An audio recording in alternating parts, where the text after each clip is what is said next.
Hello everyone, welcome back to our channel Saanjhi Ek मुस्कुराहट। अपने वादे के अनुसार मैं आपके लिए अपनी सीरीज सोशल वर्कर और कॉमन मैन आर्मी की दूसरी वीडियो लेके आई हूँ। तो ऐसी ही और वीडियो को देखने के लिए आप हमारे चैनल को सब्सक्राइब ज़रूर करें। तो अपनी पहली वीडियो में हमने आपको मिसेस अनीति से मिलवाया था। आज हम आपका परिचय मिसेस लता बोरा जी से करवाएंगे। लता बोरा जी 1988 से कई सामाजिक संस्थाओं की सक्रिय सदस्य रही हैं। साथ ही 2006 में उन्होंने खुद की संस्था पुनर्निर्वाह महिला समिति तथा उसके कुछ समय बाद आवाहन सेवा समिति का गठन कर दोनों संस्थाओं की संस्थापक अध्यक्ष हैं। साथ ही ऑल इंडिया वुमेन कॉन्फ्रेंस की भी सक्रिय सदस्य हैं। इसके अलावा संयुक्त संघ की कोषाध्यक्ष और ह्यूमन राइट्स की उपाध्यक्ष के रूप में दोनों संस्थाओं का कार्यभार संभाल रही हैं। तो चलिए मिलते हैं लता बोरा जी से। नमस्कार मैम। नमस्कार। मैं आपका हमारे चैनल पे स्वागत करती हूँ और सबसे पहले मैं आपका धन्यवाद करना चाहूँगी कि आपने समय निकाला हमसे बातचीत करने के लिए। तो जैसे कि हम जानते ही हैं कि सोशल वर्क के फील्ड में आपकी जो संस्था है पुनर्नवा महिला समिति, वो काफ़ी अच्छा कार्य कर रही है और हल्द्वानी शहर में आपने काफ़ी प्रसिद्धि भी पाली है। तो आज इस इंटरव्यू के माध्यम से हम आपके विचारों से अन्य लोगों को अवगत कराना चाहते हैं और उन्हें प्रेरणा देना चाहते हैं, ताकि ज़्यादा से ज़्यादा लोग ये सामाजिक कार्य में अपना सहयोग कर सके और अपने सपने साकार कर सके। मुझे पूरा भरोसा है कि आज आपकी जर्नी के बारे में सुन के हम सभी कुछ ना कुछ नया ज़रूर सीखेंगे मैम। तो मैम पहले तो आप हमें अपने बारे में कुछ बताइए। नमस्कार, मेरा नाम लता बोरा है। मैं समाज सेविका हूँ और पुनर्नवा महिला समिति के अध्यक्ष और संस्थापक हूँ जी। हमारी समिति पिछले 14 सालों से हल्द्वानी शहर में काम कर रही है और इसमें मेरे 16 सहयोगी मेरे साथ काम कर रहे हैं। जी मैम। तो मैम आपके परिवार के बारे में हमें कुछ बताइए, कितने सदस्य हैं आपके परिवार में? मेरे परिवार में मेरे हस्बैंड बैंक ऑफ बड़ौदा में चीफ मैनेजर हैं और इस समय हल्द्वानी शहर में ही पोस्टेड हैं और मेरी बड़ी बेटी पोस्ट ग्रेजुएशन कर रही है और मेरा बेटा देहरादून से बीटेक कर रहा है। जी मैम। तो मैम आपका बचपन कहाँ बीता और आपकी एजुकेशन कहाँ से हुई है? आपकी अपब्रिंगिंग के बारे में हमें कुछ बताइए। मेरा जन्म हल्द्वानी शहर के ही गौलापार गांव में हुआ है और मेरा पूरा बचपन गौलापार में ही बीता और मेरी स्कूलिंग और कॉलेज जो है मैंने हल्द्वानी शहर से किया और मैंने सोशियोलॉजी से पोस्ट ग्रेजुएशन किया हुआ है और काफ़ी सालों के गैप के बाद अभी 2019 में ही मैंने, क्योंकि हम लोग सोशल वर्क करते हैं, तो मैंने मास्टर ऑफ सोशल वर्क में अभी डिग्री ली है। अरे वाह, ये तो बहुत अच्छी बात है मैम। मैं आपको बधाई देना चाहूँगी कि आपने अपने पैशन को इस तरह से फॉलो किया। इतने साल के गैप के बाद भी आपने अपनी पढ़ाई में वापस जाके अपनी डिग्री हासिल करी है, उसके लिए आपको बहुत बहुत बधाई। Thank you ma'am. तो मैम ये जो सामाजिक कार्य की तरफ आपका रुझाव था, वो बचपन से ही ऐसा ही रहा है या आपकी बाद में आपकी लाइफ में कुछ ऐसे बदलाव आए या आपके व्यक्तित्व में ऐसे कुछ बदलाव आए कि आपका रुझान सामाजिक कार्य की तरफ को बढ़ा? बचपन से तो नहीं कह सकती हूँ, लेकिन जब मैं 11th-12th में जब मैं पढ़ती थी जी। तो क्योंकि मैं गांव में रहती थी, मेरे पिताजी एक फार्मर थे, तो हम लोगों का फार्म में काफ़ी लेबर वहाँ पे रहते थे, तो उनके जो बच्चे थे वो लोग स्कूल नहीं जाते थे, तो मैं उनके पास जाती थी, उन्हें मोटिवेट करती थी कि आप लोग स्कूल जाएं और शाम को मैं उन लोगों के घरों में जाती थी, उनसे पूछती थी कि कौन कौन आज स्कूल गया। तो जो बच्चे स्कूल नहीं जाते थे वो लोग छिप जाया करते थे मुझे देखे कि दीदी आ गई है और अब डांटेंगी। तो उनके पेरेंट्स मुझे बताते थे कि ये लोग आज स्कूल नहीं गए, तो मैं उन्हें समझाती भी थी और प्यार से डांटती भी थी कि आप लोग स्कूल जाया करें, क्योंकि बिना पढ़ाई के कुछ नहीं हो सकता। आप जिंदगी में कुछ नहीं कर सकते बिना पढ़ाई के। और हमारे घर से 2 किलोमीटर दूर पर ही बैंक ऑफ बड़ौदा की ब्रांच थी, तो मैं उन लोगों के मैंने वहाँ पर अकाउंट खुलवाए थे। सब लोगों से कहा था कि आप लोग सेविंग किया कीजिए, छोटी छोटी बचत से ही आगे ये पैसा आपके काम आएगा। और आगे देखो, इत्तेफाकी इसे कह सकते हैं कि मेरी शादी भी बैंक ऑफ बड़ौदा के ऑफिसर से हुई। बिल्कुल, मैं यही मेंशन करने वाली थी कि आपके हस्बैंड भी अभी बैंक ऑफ बड़ौदा में ही है। तो मैम आपकी पहली सामाजिक संस्था कौन सी थी और उसका गठन कैसे हुआ? किस किसने आपका साथ दिया उसमें? जब मैं कॉलेज में थी तो उस समय मेरे आसपास कई संस्थाएं काम कर रही थी जी। तो मुझे भी लगा कि मैं भी कुछ इस तरह का काम करूं जो कि मुझे अच्छा लगता हो। तो मैंने गांव में उस समय महिला मंगल दल बना करते थे, तो मैंने भी अपने ही गांव से एक महिला मंगल दल बनाया, जिसमें कुछ गांव की ही महिलाएं थी और मेरी बहनें थी और मेरे एक दो फ्रेंड्स उसमें थे। तो हम लोगों ने उस समय गांव में काफ़ी अवेयरनेस के प्रोग्राम किए थे, कल्चरल प्रोग्राम हम लोगों ने करवाए थे और एक सिलाई केंद्र हम लोगों के द्वारा वहाँ पर खोला गया था और स्पोर्ट्स वगैरह हम करवाते थे। तो काफ़ी अच्छा लगता था, गांव वाले सब काफ़ी प्यार करते थे और हम लोगों को भी बहुत अच्छा लगता था। वो लोग वहाँ पर हम लोग जब जाते थे तो काफ़ी इज्जत से हम लोगों को देखते थे कि ये लोग काफ़ी गांव में अच्छा काम कर रहे हैं। तो बड़े मस्ती के दिन थे, बड़ा अच्छा लगता था। उस समय की यादें हम लोगों को काफ़ी आती हैं। तो बिल्कुल कॉलेज के दिनों से ही मतलब आप सामाजिक कार्यों से जुड़ गई थी? जी जी, उस समय से ही मुझे लगा कि समाज के प्रति करना चाहिए और तब से ही मैं इन कामों में शुरू कर दिया था मैंने ये सब करना। जी मैम। तो मैम आपकी ज़िंदगी की कोई ऐसी खास घटना है या जिससे आपको याद करके अच्छा लगता हो या आपको लगा हो इस घटना की वजह से मेरी ज़िंदगी ने कुछ मोड़ लिया या कुछ ऐसा परिवर्तन आया, तो वो आप हमारे संग अगर शेयर कर पाए तो बहुत अच्छा लगेगा। उस समय की मुझे घटना याद है जब मेरी शादी हो गई थी और मेरा बेटा छोटा था। तो कोई एक लाइनर्स संस्था हुआ करती थी, तो उसमें मैं अपने बेटे को फैंसी ड्रेस में पार्टिसिपेट करवाने के लिए ले गई थी। जी। तो उसी समिति के किसी मेंबर से मैंने पूछा था कि मैं भी इसको ज्वाइन करना चाहती हूँ। तो उन्होंने उस समय कहा कि मैं अपने साथ वालों से पता करती हूँ और आप अपना कॉन्टैक्ट नंबर दे जाइए, फिर मैं आपको बुलाती हूँ। तो उसके बाद जब मैं घर आई तो मैंने सोचा कि उसको ना ज्वाइन करके मैं अपनी खुद की एक संस्था बनाऊँ।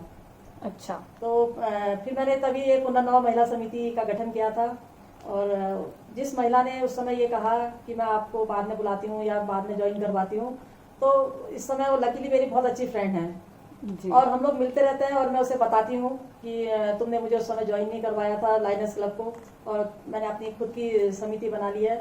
तो उस बात को याद करके हम लोग काफ़ी हंसते हैं और वो कहती है कि नहीं नहीं ये बात नहीं थी, मैं तुम्हें ज्वाइन कराना चाहती थी, लेकिन जो भी रहा मैं इसके लिए उनकी काफ़ी शुक्रगुजार हूँ कि उनकी वजह से ही मैं आज एक संस्था चला रही हूँ जी। और उसमें काफ़ी हम लोग शहर में काम कर रहे हैं। तो अगर इसको पॉजिटिवली लिया जाए तो मतलब उनकी ना से ही एक तरह से आपकी नई समिति का जन्म हुआ, पुनर्नवा महिला समिति वहीं से आई जब उन्होंने आपको मना किया एक तरह से। जी जी जी मैम।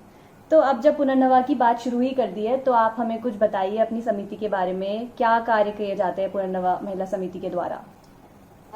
पुनर्नवा समिति जो बनी थी हम लोगों की वो 2006 में मैंने बनवाई थी जी।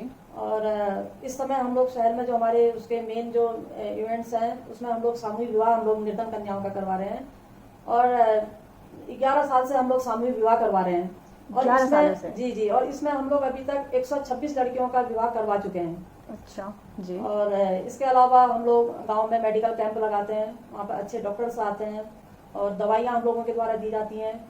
और जीजीआईसी स्कूल में हम लोगों ने हर साल की 20 या 22 मेधावी निर्धन कन्याओं को हम लोग अडॉप्ट करते हैं और उनको एजुकेशन की सारी चीज़ें हम लोग प्रोवाइड करवाते हैं, कॉपीज, फीस और ड्रेस हम लोगों के द्वारा दी जाती है। और हम लोग लोक नृत्य हम लोग करवा रहे हैं, ये भारतीय लोक भाषाओं को प्रमोट करने के लिए हम लोगों के द्वारा एक कल्चरल प्रोग्राम भी करवाया जाता है। इस तरह के कई इवेंट्स हम लोगों के द्वारा संस्था में कराए जाते हैं और मेरे साथ काफ़ी जो मेरे सहयोगी हैं, मेरे साथ की जितनी भी महिलाएं हैं वे काफ़ी कर्मठ हैं और पूरी मेहनत से वो लोग संस्था में काम करती हैं और मैं काफ़ी किस्मत वाली हूँ कि मुझे उन लोगों का सहयोग मिलता है और जो उसमें बड़े लोग हैं उनका मार्गदर्शन मिलता है और जो मेरे साथ की जो महिलाएं हैं सब मिलकर हम लोग काम कर रहे हैं और मुझे काफ़ी खुशी है, मुझे बताते हुए काफ़ी अच्छा लग रहा है कि जो पुनर्नवा महिला समिति है इस समय शहर में एक अपनी पहचान बनाई हुई है और काफ़ी। तो मेन आप मतलब एजुकेशन और हेल्थ के सेक्टर में तो आप काम कर ही रहे हैं, उसके साथ आप कल्चरल प्रोग्राम्स भी कराते हैं और निर्धन कन्याओं का जो सामूहिक विवाह है वो आपका मेन इवेंट है। जी जी जी। तो काफ़ी वर्सेटाइल है मतलब आपकी समिति, हर फील्ड में ही आप कुछ ना कुछ कार्य कर रहे हैं। जी, हम लोग की कोशिश रहती है कि हम हर तरह का उसमें काम करें।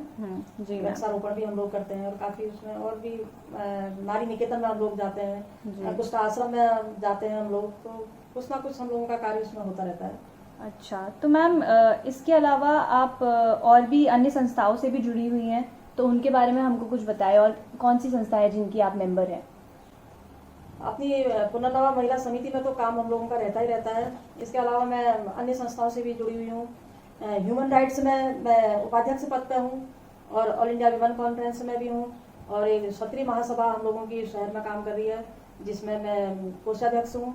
और इसी तरह की अन्य कई संस्थाओं में भी मैं सदस्य हूँ, और सब संस्थाओं का अपना अलग अलग कार्य क्षेत्र है, तो अच्छा लगता है। और जगह भी काम करके उसमें काफ़ी एक्सपोजर मिलता है, इतने लोगों से मुलाकात होती है, जान पहचान बनती है, और आपस में हम लोग अपने विचार एक दूसरे से शेयर करते हैं, तो काफ़ी कुछ सीखने को मिलता है।